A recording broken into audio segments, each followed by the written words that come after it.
Hello दोस्तों, welcome back. अभी अगर मैं सिचुएशन देखूं तो बहुत ही ख़राब हो चुका है। यूएस और आपका इजराइल और आपका ये ईरान है, इनके बीच में वॉर चल रहा है और बहुत ज़्यादा सिचुएशन ऊपर की तरफ बढ़ चुका है, एस्केलेट कर चुका है। लेकिन अभी यहाँ पे देखिए, इसके वजह से हम इंडियंस को मतलब अगर मैं स्टॉक मार्केट का बात करूँ तो बहुत लोगों को बहुत ज़्यादा चिंता हो रहा है। लोग इसी डिस्कशन में लगे। आप किसी के पास भी जाके देखिए, रेडिट में देखिए, व्हाट्सएप में देखिए, जो भी इन्वेस्ट करते हैं उन सबके मन में यही सवाल है कि मंडे के दिन क्या होगा।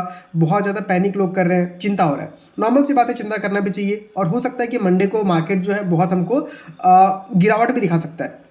बट यहाँ पे आप एक लॉजिकल एक चीज़ सोच के देखिए, ये वार के ऊपर हमारा तो कुछ कंट्रोल है नहीं। हम लोग के ऊपर सिर्फ किस का कंट्रोल है कि कौन सी कंपनी के ऊपर इस वार का असर पड़ने वाला है। तो अगर आपके स्टॉक में, अगर आपके पोर्टफोलियो में कोई ऐसा स्टॉक है जो ईरान में आपका अगर कुछ चीज़ वो एक्सपोर्ट करती है या वहाँ से कुछ रॉ मटेरियल लेके आता है, तो आपको चिंता करने का जरूरत है। अब देखिए, कल के दिन में तो मार्केट, जहाँ तक मुझे लगता है, सबको भी ये लग रहा है कि मार्केट तो गिरेगा ही गिरेगा। बट वहाँ पे आपकी कंपनी के ऊपर स्पेसिफिकली कुछ असर पड़ने वाला है क्या? अगर वैसा कुछ असर पड़ने वाला नहीं है तो उसमें पैनिक करने की कोई बात नहीं है। मार्केट डाउनफॉल दिखाएगा, लेकिन अगर आपका कंपनी स्ट्रांग है तो फिर से वो रिकवरी दिखा देगा। तो कल के दिन में क्या कर सकते हैं? देखिए, मेरा तो सिंपल सा प्लान है। अगर निफ्टी और बैंक निफ्टी अगर मान लीजिए बहुत ज़्यादा कुछ करेक्शन दिखा देता है, तो वहाँ पे मैं क्या करने वाला हूँ, कुछ अमाउंट एलोकेट करूँगा, क्योंकि मुझे लगता है उसका वैल्यूएशन काफ़ी सस्ता हो जाएगा। बट यहाँ पे ध्यान रखिएगा, आपको बोरोड मनी को लेकर नहीं लगाना है। मतलब ऐसा पैसा को मत लगाइए जो आपको अगले 1 महीने 2 महीने में यूज़ में आने वाला है। पैसा को लगाइए ताकि आप उसको कुछ दिन तक होल्ड कर सके, क्योंकि सिचुएशन खराब होने में टाइम लगता नहीं है। लेकिन जितना निफ्टी और बैंक निफ्टी नीचे जा रहा है, उतना हमारे लिए क्या हो रहा है, वैल्यूएशन सस्ता होते जा रहा है। और अगर हम थोड़ा लंबे समय तक टिक सकते हैं तो हमको रिटर्न बहुत अच्छा खासा देखने के लिए मिलेगा। एग्जाम्पल के तौर पर दिखाता हूँ, निफ्टी 50 में जितनी भी कंपनीज है, जैसे आपका एशियन पेंट हो गया, फिर आपका ये एचडीएफसी बैंक हो गया और बहुत सारी कंपनी, रिलायंस हो गया, इन सबको ईरान में जो वार हो रहा है उससे कोई मतलब ही नहीं है। उनका ना कोई एक्सपोर्ट है ना कोई इंपोर्ट है, ये बिजनेस अपना इंडिया में करती है। ठीक उस तरीके से बैंक निफ्टी में देखिए, जितने भी बैंक्स हैं उन सबका बिजनेस क्या है, आपका इंडिया में है। तो ईरान में अगर वार हो भी रहा है तो सेंटीमेंट भले खराब हो रहा है, बट आपके स्टॉक्स के ऊपर डायरेक्टली कोई असर नहीं पड़ रहा है।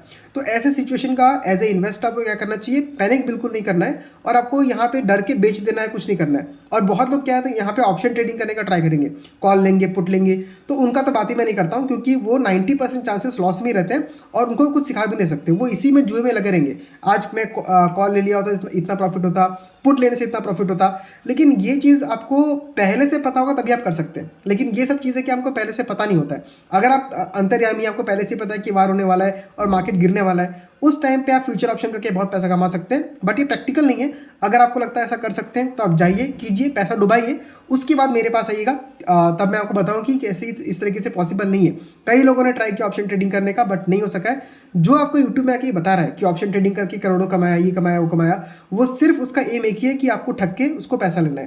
क्योंकि ज़्यादातर लोग क्या कर रहे हैं, ये कोर्स बेचने का स्टार्ट करते हैं या टेलीग्राम में टिप्स देने का ट्राई करते हैं। क्योंकि जो एक्चुअली में 1-2 करोड़ रुपये कमा रहा होगा ट्रेडिंग से या ऑप्शन ट्रेडिंग से, उसको तो और कुछ करने की जरूरत ही नहीं है, ट्रेनिंग देने की भी जरूरत नहीं है। देखिए, नॉर्मली इस तरीके से अगर आपको पैसा कमाना है तो उसमें आपको एक बिजनेस बिल्ड करना पड़ेगा। लेकिन आप खुद सोच के देखिए, अगर आप ट्रेडिंग से खुद 1-2 करोड़ रुपए या यूँ पैसा लगा के यूँ निकाल लेते तो आप किसी को सिखाने नहीं जाओगे।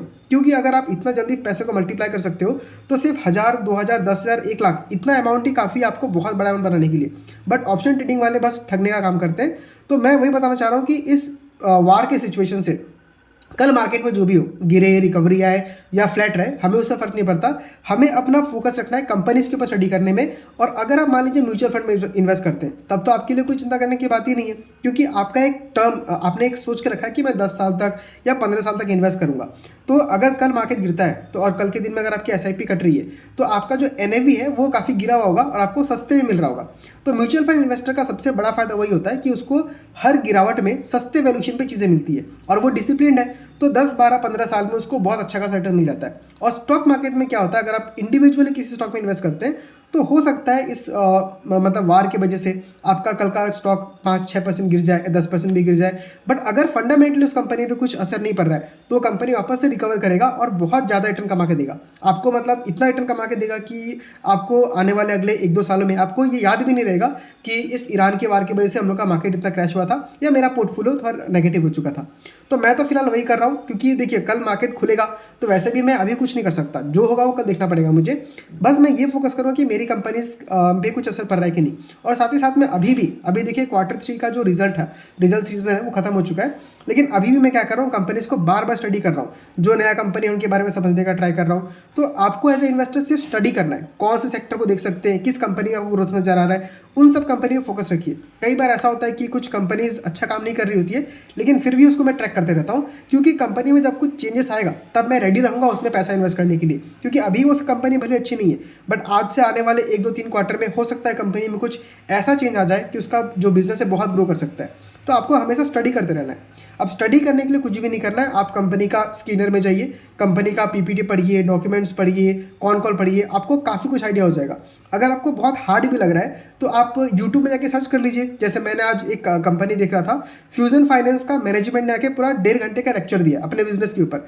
तो वैसे वीडियोस को देखिए, अपने नॉलेज को बढ़ाइए, क्योंकि जब नॉलेज बढ़ जाएगा तो आपको फिर समझ में आएगा कि मैं किस स्टॉक में कब पैसे को इन्वेस्ट कर सकता हूँ। तो इसी तरीके से हमको मार्केट में काम करना होता है। ये वार आज से हज़ारों साल पहले भी हो रहा था, हज़ारों साल बाद भी होगा।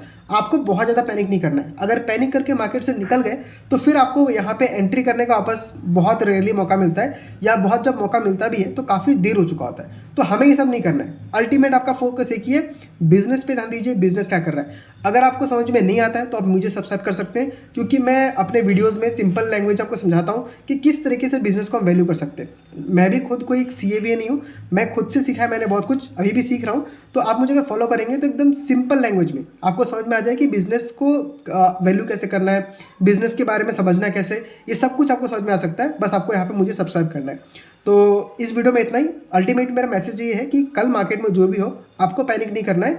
अगर कंपनी अच्छा है तो होल्ड कीजिए, और ख़राब है तो उसमें से आप निकाल सकते हैं बेच के, ताकि दूसरी कंपनी में पैसे को आप इन्वेस्ट कर सकें।